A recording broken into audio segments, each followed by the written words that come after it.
ముందుగా అందరికీ 80వ స్వాతంత్ర దినోత్సవ శుభాకాంక్షలు. ఇక్కడ ఉషా మేడం గారు ఉన్నారు. Human rights protect and welfare awareness ఆర్గనైజేషన్లో మేడంకి ఒక పెద్ద పోస్ట్ అయితే ఇచ్చాము. ఆ పోస్ట్ ఏంటో ఆమె మాటల్లోనే విందాం. ఆమె అనుభవాలు ఏంటో ఈ స్వాతంత్ర దినోత్సవం రోజు మనం తెలుసుకుందాం. నమస్తే. హ్యూమన్ రైట్స్ HR 3WAO సంస్థ వారికి మా ప్రత్యేక ధన్యవాదాలు. 80వ స్వతంత్ర దినోత్సవ శుభాకాంక్షలు. మన భారతదేశ ప్రజలందరికీ ఈ రోజున ఎవరైతే మన భారతదేశంలో ఈ స్వతంత్ర దినోత్సవం చేసుకుంటారో వారికి అని కాదు, మన భారతీయులందరికీ కూడా స్వతంత్ర దినోత్సవ శుభాకాంక్షలు. ఈ సంస్థలో నాకు నేషనల్ హ్యూమన్ రైట్స్లో మహిళా అధ్యక్షురాలుగా ఇవ్వడం చాలా ఆనందదాయకం. ఎందుకంటే ఇది ఏదో ఒక పోస్ట్ ఇచ్చారు నాకు సంతోషమని కాదు. నిజంగా వాస్తవానికి ఏంటంటే ఇక్కడికి వచ్చిన తర్వాత నాకు కొన్ని విషయాలు అర్థమైంది. ఇప్పుడు మనం తరగతి నుంచి నేర్చుకునే వాళ్ళే ప్రతి ఒక్కళ్ళు ఉంటారు, చిన్నపిల్లల దగ్గర నుంచి పెద్దవాళ్ళ వాళ్ళు. అంటే మన తరగతి గది నుంచి వచ్చేవాళ్ళే ఉంటారు. ఒక డాక్టర్ కానివ్వండి, ఒక ఎమ్మెల్యే కానివ్వండి, ఒక బిజినెస్ మ్యాన్ కానివ్వండి, ప్రతి ఒక్కళ్ళు కూడా ఏంటంటే తరగతి గదిని మా తరగతి నుంచే విద్యతో పాటు బుద్ధి కూడా నేర్చుకోవాలనేది గొట్టికుక్కల మాధవాచార్య గారి యొక్క ఆయన ఆలోచన. ఆ ఆలోచన మాలాంటి వాళ్ళు అందరూ ఉంటే ఇంకా కొంచెం ముందుకు తీసుకెళ్ళవచ్చు అని చెప్పి నాతో మాట్లాడటం జరిగింది. అక్క మీరు నేషనల్ ఉమెన్గా మీరు ఉండండి అంటే సరే తమ్ముడు గారు అని చెప్పేసి మేము దీంట్లోకి రావడం జరిగింది. వచ్చినందుకు కూడా మేము చాలా స్కూళ్ళకి వెళ్ళాము.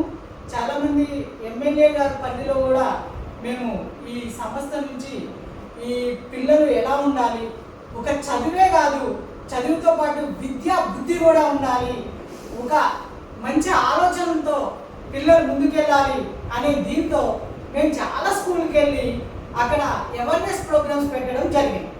మాధవాచార్య కానివ్వండి, మాధవాచార్య గారు కానివ్వండి, మాధవి అక్క గారు కానివ్వండి, రాణి గారు కానివ్వండి, ఇట్లా మా సంస్థలో ఉన్న ప్రతి ఒక్కళ్ళు వెళ్ళి స్కూల్ని అవేర్నెస్ ప్రోగ్రామ్ చేయడం జరిగింది.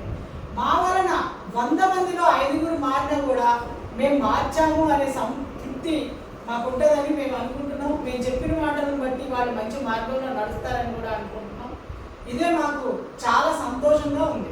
ఇంకో విషయం ఏంటంటే ఈరోజు ఇండిపెండెన్స్ డే అంటే 200 సంవత్సరాలు మనము ఒక బయట దేశం వాళ్ళ మధ్యలో నలిగిపోయాం బ్రిటిష్ ప్రభుత్వంలో.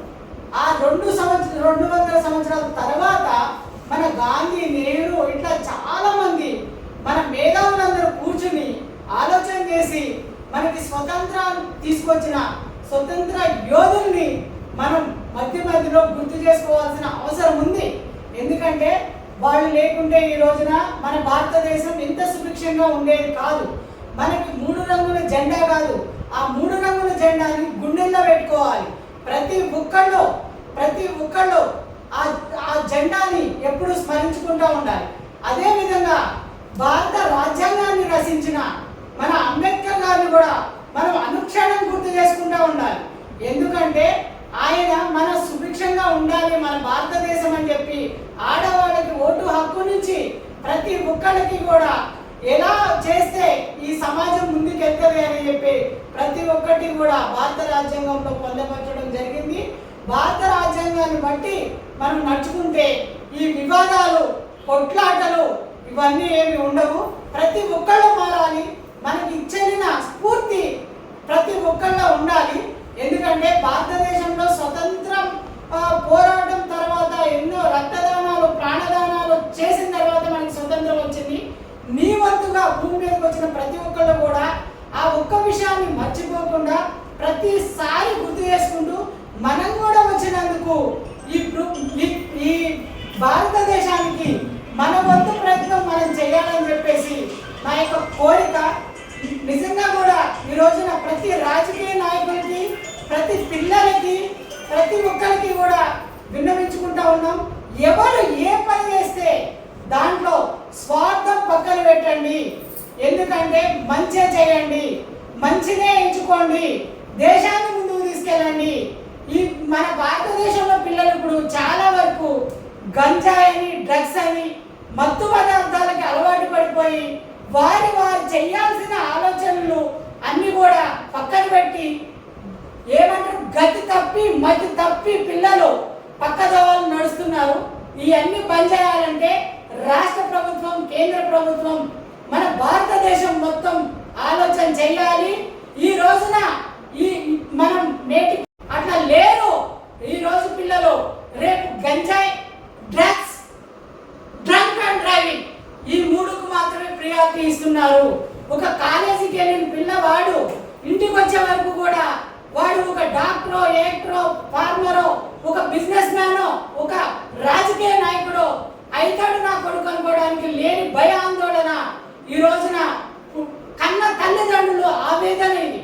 ఎందుకంటే ఈ రోజున ఇండిపెండెన్స్ డే రోజున నేను ఈ ఒక్క విషయం మీ అందరి మధ్యలో ఎందుకు పెడుతున్నానంటే, నా భారతీయ సహోదరులారా, నా భారతీయ ఆత్మమిత్రులారా, నా భారతీయులారా, మీరందరూ కూర్చోండి, మేధావులందరూ కూర్చోండి. నా పిల్లల్ని మీరందరూ రక్షించే విధంగా, ముందుకు తీసుకెళ్లే విధంగా నా పిల్లల భవిష్యత్తుని మీ చేతుల్లో పెడుతున్నాము. మా పిల్లలు చదువుకోవాలి, ఉద్యోగాలు చేయాలి. మా పిల్లలు ఫారెన్ వెళ్ళాల్సిన అవసరం లేదు. ఫారెన్ కంట్రీస్ లో ఏమైతే ఉన్నాయో మా పిల్లలు రక్తం ఒడిచి వాళ్ళ ఆలోచన పెడితేనే జీతాలు ఇస్తున్నారు బయటకు వెళ్తే. అవన్నీ కూడా మన భారతదేశంలో ఉండాలని చెప్పేసి నా యొక్క కోరిక, ఆకాంక్ష. మీ మీ మీడియా మిత్రులకు కూడా అందరికీ చెప్తా ఉన్నా, ప్రతి పిల్లవాడు ఈ అంశం మీద ఆలోచన చేయండి. మన భారతదేశం దేశాలన్నింటిలో కూడా ఉన్నతమైన దేశం మన భారతదేశం. మన సాంప్రదాయం అమూల్యమైన సాంప్రదాయం. ఒక బయట దేశాల వాళ్ళు ఇవాళ మనం చూసి మన సాంప్రదాయాన్ని గౌరవిస్తున్నారు. మనం బయట దేశాలను చూసి మన సాంప్రదాయాన్ని మర్చిపోయే రోజు తేవద్దు. ఎందుకంటే ఫస్ట్ యువత గురించి ఆలోచన చేయాలి.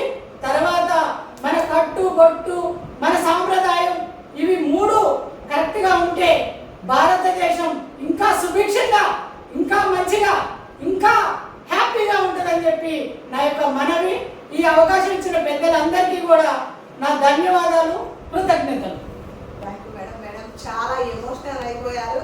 అసలు ఇప్పుడు ఉన్న జనరేషన్లో ఏదైతే జరుగుతుందో ఆమె మాటల్లో క్లుప్తంగా మనకి కళ్ళకు కట్టినట్టయితే కనిపించింది. మేడం ఆవేదన కూడా అర్థం చేసుకోండి. ఈ జనరేషన్లో ఉన్న ప్రతి ఒక్కరు కూడా ఆలోచన చేయాలి. ఏంటంటే మన బతుకులేంది, మన భవిష్యత్తు ఏందని ఆలోచన చేయండి.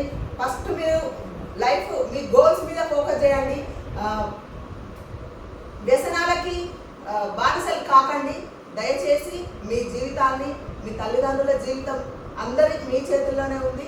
So thank you so much.